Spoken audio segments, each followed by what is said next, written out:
Sometimes the biggest mistake a person in power can make is assuming they know who they're dealing with.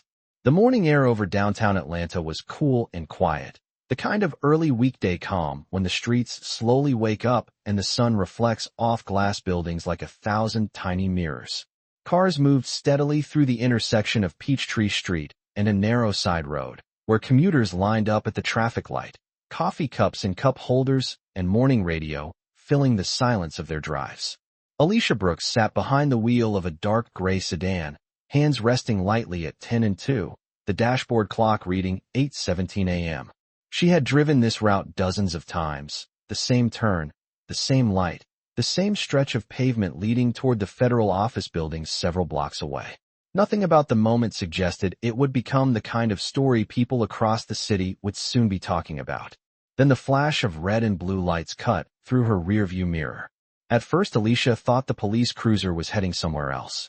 The lights were bright even in the daylight, reflecting across nearby storefront windows and the polished hood of her car. But the cruiser slowed behind her, the engine rumbling closer until the siren chirped once, sharp and unmistakable. Drivers nearby turned their heads. A man waiting at the bus stop lowered his newspaper. Alicia eased her car to the curb with the calm precision of someone who had done exactly what the law asked. The cruiser rolled to a stop behind her. The door opened. Officer Daniel Carter stepped out. He moved with the confident stride of someone used to being obeyed, one hand resting near his belt as he approached the driver's side window.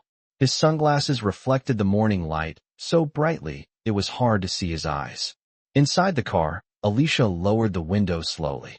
The street was quiet enough that nearby pedestrians could hear the conversation if they listened. Carter's voice came first, sharp and impatient. License and registration. Alicia nodded once and reached calmly toward the glove compartment. Nothing about her movements was rushed. Nothing about her expression looked nervous. But Carter was already scanning the car, as if he expected trouble hiding between the seats. A few yards away, a young man waiting for the crosswalk light noticed the tension in the officer's posture and quietly pulled out his phone. Another commuter followed his lead. Within seconds, two small cameras were pointed toward the curb. Carter didn't seem to notice, or maybe he simply didn't care. His voice grew louder, carrying across the sidewalk. Step out of the vehicle. The request hung in the air like a challenge. Alicia paused for half a second, studying him carefully, then opened the door and stepped onto the pavement. Traffic rolled slowly past. A delivery truck idled at the corner. More people were watching now. Carter straightened his shoulders, clearly aware of the attention. "You're going to need to explain why you refuse to cooperate," he said, loud enough for the phones to hear. Alicia's brow lifted slightly, confusion crossing her face for the first time. "Officer," she said calmly, "I haven't refused anything." But Carter was already reaching for the handcuffs on his belt, certain he was in control of the situation, certain the story unfolding on this street would end exactly the way he expected. What he didn't realize yet was that dozens of cameras were recording every second, and the woman standing in front of him was not who he thought she was. I want you to imagine standing on that sidewalk in downtown Atlanta, watching the moment stretch just a little longer than it should. The traffic light turned green. Cars rolled past slowly, and the quiet morning that had begun like any other was now filled with the low hum of curiosity. Officer Daniel Carter held the handcuffs loosely in one hand, the metal glinting in the sunlight, as if the outcome of this situation had already been decided in his mind. Alicia Brooks stood beside her car, calm in a way that made several people watching exchange uncertain glances. Most drivers pulled over by police looked nervous, maybe frustrated, sometimes confused. Alicia looked none of those things. She looked steady, like someone who had already measured the room and understood exactly where she stood inside it. Carter tilted his head slightly, as if her calm bothered him more than anything she had actually said. His voice rose just enough to make sure the people filming could hear him clearly. He spoke with the tone of someone delivering a final warning, even though no real argument had happened. "I told you to cooperate," he said, though anyone paying attention could see she had done exactly that. Alicia kept her hands visible at her sides and answered slowly, choosing each word with care. She said that she had provided her license and registration and had followed every instruction given to her. Her voice was even, almost quiet compared to the officer's sharper tone. That contrast made the moment feel stranger by the second. One of the pedestrians filming shifted closer to the curb, zooming in with his phone camera. Another person across the street whispered to a friend that something about the situation did not make sense. Carter stepped back half a pace and looked toward the small cluster of onlookers. The attention seemed to push him further into the role he had already decided to play. He lifted the handcuffs slightly, as if presenting evidence of authority. "You are refusing lawful instructions," he announced. The words sounded formal, official, the kind of language people rarely challenge when a badge is involved. Alicia glanced briefly at the phones recording them and then back at Carter. For a moment, it looked as if she might argue. Instead, she took a slow breath and simply nodded once. The movement was small but deliberate, as though she had made a decision that no one else on that sidewalk understood yet. Carter interpreted the silence as surrender. He asked her to turn around and place her hands behind her back so the situation could be handled properly. Alicia followed the instruction without resistance, the quiet click of metal echoing softly in the morning air. A few people watching shifted uncomfortably. It did not feel like the ending of a confrontation. It felt like the beginning of a question no one had asked yet. Carter guided her a few steps toward the cruiser while speaking loudly about resisting cooperation, making sure the explanation was heard by every camera pointed in his direction. Alicia said nothing as she walked beside him. Her eyes moved once toward the skyline of federal buildings rising several blocks away, sunlight shining against their windows. Then she looked forward again, calm and unreadable, while dozens of phones continued recording the moment that would soon travel far beyond this quiet Atlanta street. The patrol car door closed with a heavy, final sound that seemed louder than the traffic around them. Alicia Brooks sat quietly in the back seat, hands resting calmly in her lap, looking out through the window as the morning continued moving along the streets of Atlanta as if nothing unusual had happened. Cars passed by. Pedestrians crossed the intersection. A city of more than 5 million people kept living its normal Tuesday morning, unaware that the scene unfolding inside that cruiser would soon become the center of a much larger conversation. Officer Daniel Carter walked around the front of the patrol car and slid into the driver's seat with the relaxed confidence of someone who believed the situation was already finished. In his mind, this was routine. A traffic stop. A driver who had refused cooperation. A simple arrest that would be written up, filed, and forgotten by the end of his shift. He glanced once in the rearview mirror at Alicia. She sat upright, composed, eyes steady. No frustration, no anger, no panic, just silence. For a moment, Carter frowned slightly, as if that calm still did not sit right with him. Most people sitting in the back of a police vehicle spoke quickly, trying to explain themselves or argue their way out of trouble. Alicia did none of that. The cruiser pulled away from the curb and merged into the slow morning traffic. A few blocks behind them, several pedestrians were still standing on the sidewalk reviewing the videos they had just captured on their phones. One man shook his head quietly and said something about how strange the whole situation had looked. Another person had already uploaded a short clip to social media with a simple caption describing the traffic stop. Within minutes, the video began moving through local feeds, shared between friends and neighborhood groups who recognized the intersection. Meanwhile, the patrol car continued down Peachtree Street, the tall glass buildings of downtown reflecting the growing sunlight. Carter spoke again, his tone casual now that the audience of bystanders was gone. He explained that the situation would move forward through the proper process and that she would have an opportunity to respond to the charges in court. The words sounded rehearsed, the kind officers repeat hundreds of times during routine arrests. Alicia listened without interrupting. When he finished, she spoke for the first time since entering the car. Her voice was calm and clear. She asked a simple question. She asked whether the officer was absolutely certain he wanted to proceed with those charges. Carter let out a short breath that sounded almost like a laugh. He told her the matter was already decided. He said the paperwork would reflect exactly what had happened that morning. Alicia looked out the window again at the federal buildings growing closer in the distance. Sunlight flashed across the upper floors like a signal reflecting through glass. After a few seconds, she answered quietly that the truth has a way of showing itself in courtrooms. Carter shook his head and turned the wheel toward the police station several blocks away, unaware that the short video already circulating online had begun reaching reporters, attorneys, and eventually someone who recognized the woman calmly sitting in the back of that patrol car. And when that recognition happened, the story everyone thought they understood would begin to change in ways Officer Daniel Carter had never imagined. By the time the patrol car pulled into the station parking lot, the sun had climbed higher above the skyline, casting long reflections across the glass towers of downtown Atlanta.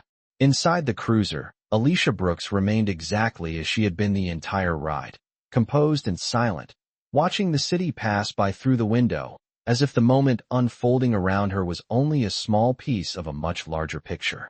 Officer Daniel Carter parked the vehicle and stepped out with the steady confidence of someone completing routine work. To him, the morning had already settled into a familiar pattern. Paperwork would be filed, charges would be listed, and the system would move forward exactly the way it always did.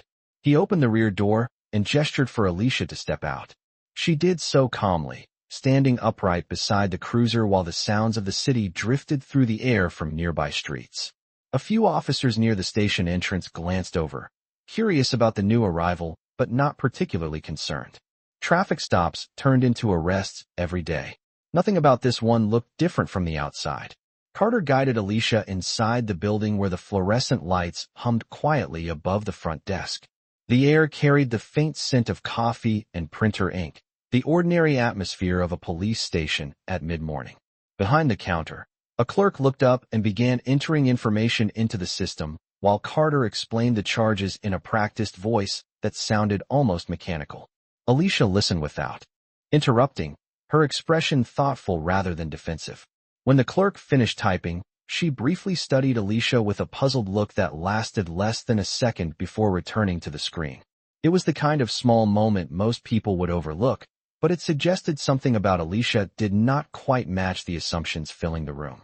Carter continued describing the incident as if the story were already written, explaining that the driver had failed to cooperate and that the situation required formal charges. The clerk nodded and printed the paperwork, sliding the documents across the desk. Alicia glanced down at the pages for a moment before lifting her eyes again. She asked politely when the court date would be scheduled. Carter answered without hesitation. It would be soon. Very soon.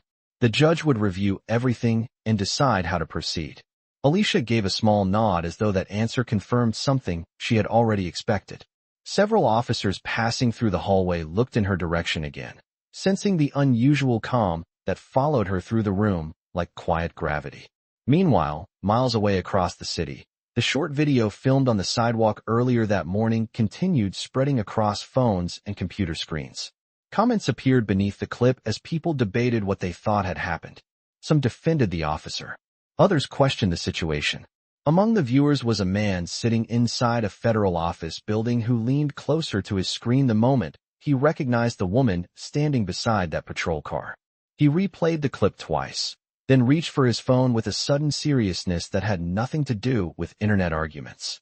Back at the station, Alicia Brooks stood patiently while the paperwork finished processing, her posture relaxed as if she understood something no one else in that room had realized yet. Officer Daniel Carter signed the final form and placed it on the desk, confident that the system was moving exactly the way he wanted. What he did not know was that the same system he trusted was already beginning to turn its attention toward him. The police station slowly returned to its normal rhythm as the morning moved toward noon, but there was a subtle shift in the air that only a few people seemed to notice. Alicia Brooks remained seated in a quiet processing area near the front desk, her posture relaxed, her expression thoughtful, as if she were simply waiting for an appointment rather than standing at the center of a legal situation that was quickly becoming more complicated than anyone in the building realized. Officer Daniel Carter, meanwhile, carried the easy confidence of someone who believed the paperwork had already sealed the outcome.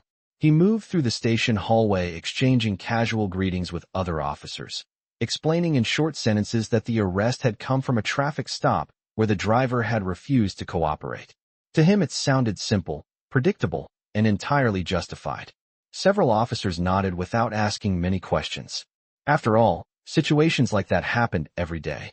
Back at the desk, the clerk finished organizing the forms and quietly slid a copy toward Alicia. The paper listed the charges and the scheduled court appearance that would take place in just a few days. Alicia looked down at the document, reading each line carefully, her eyes moving slowly across the printed words. When she finished, She placed the paper back on the desk with the same calm precision she had shown since the moment the patrol lights first appeared behind her car that morning. She asked politely if she could keep a copy. The clerk handed it to her and gave a small nod, still studying her with quiet curiosity. Something about Alicia's composure did not match the typical reactions people had in that room.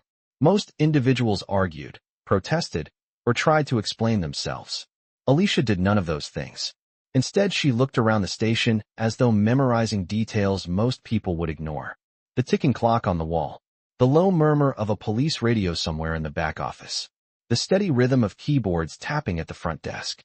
Meanwhile, across the city inside a federal building several blocks away, a man named Robert Hayes sat at his desk staring at the same video that had begun circulating online earlier that morning.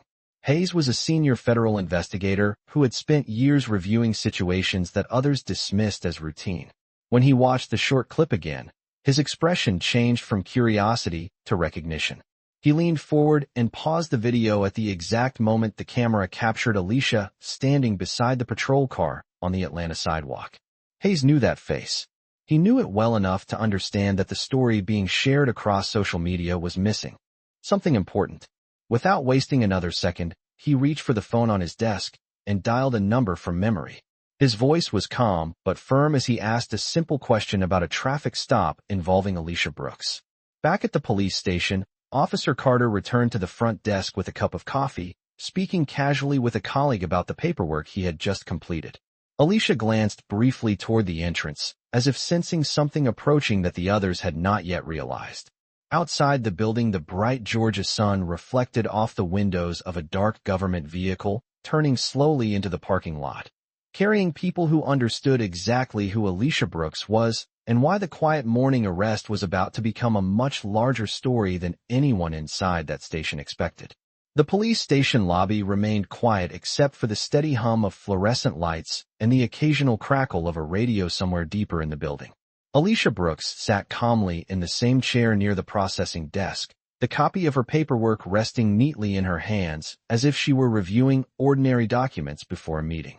Around her, the station continued operating on routine autopilot. Officers walked in and out through the hallway. Phones rang at the front desk, and the smell of fresh coffee drifted from a break room nearby. Officer Daniel Carter leaned casually against the counter speaking with another officer about the morning traffic stop, describing it as a simple case that had already been handled. His tone carried the relaxed confidence of someone who believed the system was firmly on his side. Across the room, Alicia lifted her eyes briefly toward the entrance as the front doors opened. A quiet shift passed through the lobby the moment two unfamiliar men stepped inside wearing dark suits rather than police uniforms. Their movements were calm but purposeful, the kind of steady walk that suggested they knew exactly where they were going before they even crossed the threshold. One of them glanced around the station quickly, his eyes scanning faces with the practiced awareness of someone used to entering unfamiliar offices. The desk clerk noticed them first and straightened slightly, unsure whether they were attorneys, investigators, or simply visitors who had arrived in the wrong building. The taller of the two men approached the desk and spoke politely, asking if Alicia Brooks was present. The clerk hesitated for a moment and then looked toward the seating area where Alicia remained composed and silent.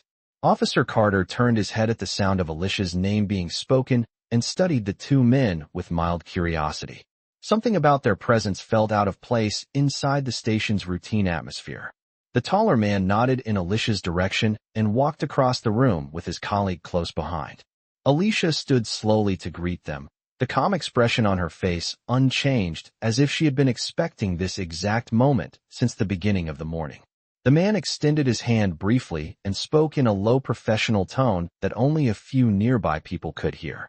Carter stepped closer instinctively, trying to understand why two suited visitors had suddenly taken interest in the woman he had arrested less than an hour earlier.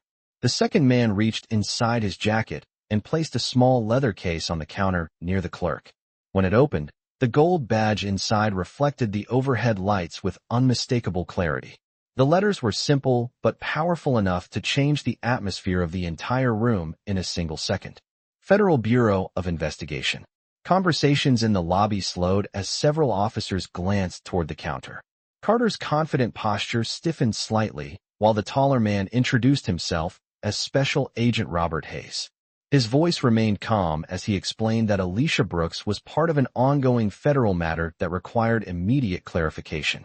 Alicia watched quietly while the room absorbed the meaning of those words.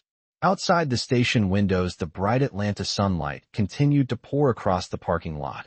But inside the building, the balance of the morning had begun to shift, and Officer Daniel Carter was just starting to realize that the routine arrest he had been describing minutes earlier was now being examined from a very different level of authority.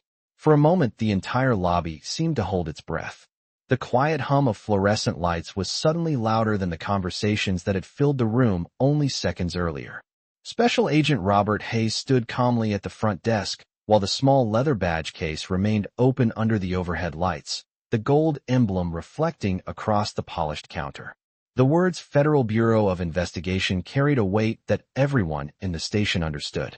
Immediately, Alicia Brooks stood beside him with the same steady posture she had maintained since the beginning of the morning, her eyes moving calmly across the room as several officers began to realize the situation was no longer as simple as they had believed. Officer Daniel Carter felt the shift first. Only minutes earlier, he had been explaining the arrest with easy confidence, certain that the story was straightforward. Now the presence of federal investigators had changed the tone of the room entirely. Carter stepped closer, trying to maintain the authority he had carried since the traffic stop, but his voice held a hint of uncertainty as he asked what exactly was going on. Special Agent Hayes turned toward him slowly, his expression measured and professional. He explained that Alicia Brooks was connected to an ongoing federal inquiry and that the events of the morning had raised serious questions that needed clarification. The words were not loud, yet they traveled across the lobby with unmistakable clarity. Several officers exchanged glances. The desk clerk sat perfectly still behind the computer screen, suddenly aware that the paperwork printed only minutes earlier might soon become part of something much larger. Alicia finally reached into her jacket pocket with an unhurried motion that immediately captured everyone's attention. For the first time since entering the station, she stepped slightly forward toward the counter. In her hand, she held a badge case identical in shape to the one Special Agent Hayes had placed on the desk moments before. She opened it slowly. The gold shield inside caught the light just as brightly. Federal Bureau of Investigation. Alicia's voice remained calm as she introduced herself clearly so that every person in the lobby could hear. She stated that her name was Special Agent Alicia Brooks and that she had been assigned to a federal investigation reviewing allegations of misconduct connected to several recent police interactions in the city. The words settled into the room like a sudden change in gravity. Officer Carter's expression tightened as the meaning of the moment began to reach him piece by piece. The woman he had confidently processed only minutes earlier was not simply a driver involved in a routine traffic stop. She was a federal agent, and the cameras recording the encounter earlier that morning had captured every detail.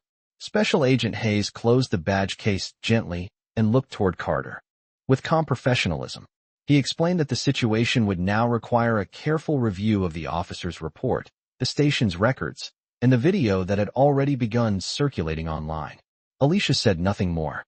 She simply stood beside the federal investigators while the quiet Atlanta sunlight poured through the station windows behind them, illuminating a moment that was no longer about a simple arrest, but about the truth that would soon unfold inside a courtroom.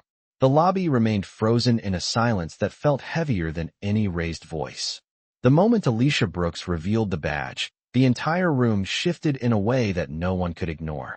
Officer Daniel Carter stood a few feet away from the counter, his earlier confidence now replaced with a careful stillness, as if he were trying to recalculate every decision he had made since the flashing patrol lights appeared behind Alicia's car that morning. Special Agent Robert Hayes closed the leather badge case slowly and rested his hand on the counter with quiet authority. He did not raise his voice. He did not need to. His calm tone carried across the station as he explained that the federal inquiry Alicia Brooks had mentioned was not a small review or routine paperwork. It was part of a larger investigation examining patterns of complaints, recordings, and reports involving several traffic stops in the city during the past year. Hayes explained that some of those incidents had raised serious questions about how authority had been used during routine encounters. Alicia stood beside him, silent but observant, watching the expressions around the room change as the meaning of those words began to settle in. The desk clerk slowly pushed back from the computer screen, realizing that the paperwork she had printed earlier might soon become evidence in a federal review. Several officers near the hallway exchanged uneasy glances. None of them had expected a normal morning shift to turn into a moment involving federal investigators. Officer Carter cleared his throat and spoke carefully, insisting that the traffic stop had followed procedure and that the driver had failed to cooperate. His voice sounded firm, but it no longer carried the certainty it had earlier in the day. Alicia finally spoke again, her tone calm and measured. She explained that the video recorded on the sidewalk had already been reviewed and that additional recordings from nearby storefront cameras were also being collected. She did not accuse. She did not argue. She simply described facts the way investigators often do when they already know the answers they are looking for. Hayes added that the purpose of the investigation was not to rush judgment, but to examine the truth with clarity and fairness. The words were professional, yet the message was unmistakable. What had begun as a simple arrest was now part of a documented record that would be reviewed far beyond the walls of the station. Carter's eyes moved briefly toward the front doors where the bright Atlanta sunlight still filled the parking lot outside. Only hours earlier he had walked through those same doors confident that the morning had been routine. Now every detail of that moment on the sidewalk was about to be examined again. Alicia looked toward him with calm steadiness and reminded the room that the next step would take place in court where facts would be reviewed openly and where the recordings from that morning would speak for themselves. The statement was simple but powerful. In that quiet police station lobby, the balance of power had shifted completely, and everyone present understood that the story that started on a city street would soon continue in a courtroom where the truth would finally be impossible to ignore. The courtroom was quieter than anyone expected when the day finally arrived. Sunlight filtered through the tall windows of the Atlanta Municipal Courthouse, casting long beams across polished wooden benches where reporters, attorneys, and curious citizens had gathered. The story that began as a simple traffic stop had traveled far beyond the city street where it started. The video recorded that morning had spread across news stations and online platforms, replayed thousands of times by people asking the same question. What really happened during that stop? Officer Daniel Carter sat at the front of the courtroom beside legal counsel, his uniform pressed neatly, his posture controlled but noticeably different from the confident stride he had shown the morning of the arrest. Across the room, Alicia Brooks entered quietly with Special Agent Robert Hayes walking beside her. She wore a simple dark suit rather than the casual clothes she had been wearing during the traffic stop. The room watched carefully as she took her seat. When the judge entered, the steady sound of the gavel brought everyone to attention. The proceedings began with a review of the charges that had originally been filed after the arrest. One by one, the details were read aloud. The traffic stop, the accusation of refusing to cooperate, the official report written inside the police station. Then the judge turned toward the large screen positioned beside the courtroom benches. The video from that morning began to play. The footage showed the quiet Atlanta intersection, the flashing patrol lights, the calm driver stepping out of her vehicle while bystanders recorded the moment. Every word spoken on that sidewalk echoed through the courtroom speakers. The calm voice of Alicia Brooks, the firm instructions from Officer Carter, the growing tension as the scene unfolded. When the video ended, the room remained silent for several seconds. Special Agent Hayes stood and explained that additional camera recordings from nearby storefronts had also confirmed the timeline of the encounter. Alicia then stepped forward and spoke with the same calm clarity that had defined her actions since the beginning. She explained that the federal investigation had been reviewing several complaints about how certain traffic stops were conducted. The events that morning had unexpectedly placed her directly inside the kind of situation the investigation was designed to examine. The judge listened carefully before addressing the courtroom. The charges against Alicia Brooks were formally dismissed, and the court acknowledged that the evidence raised serious questions about the officer's report. Outside the courthouse, the afternoon sun filled the Atlanta streets just as it had on the morning everything began. Reporters gathered near the steps while people discussed what they had witnessed. Alicia stepped outside with Special Agent Hayes beside her, pausing for a moment before walking down the wide stone staircase. Across the street, Officer Daniel Carter exited the building through another door, his future now uncertain as the federal review moved forward. The city continued moving around them, traffic lights changing, pedestrians crossing sidewalks, another ordinary day unfolding. But one truth had become clear through the entire story. Some people believe a badge gives them power over others. Yet sometimes the real power belongs to the person who carries the truth and waits patiently for the moment when justice finally speaks.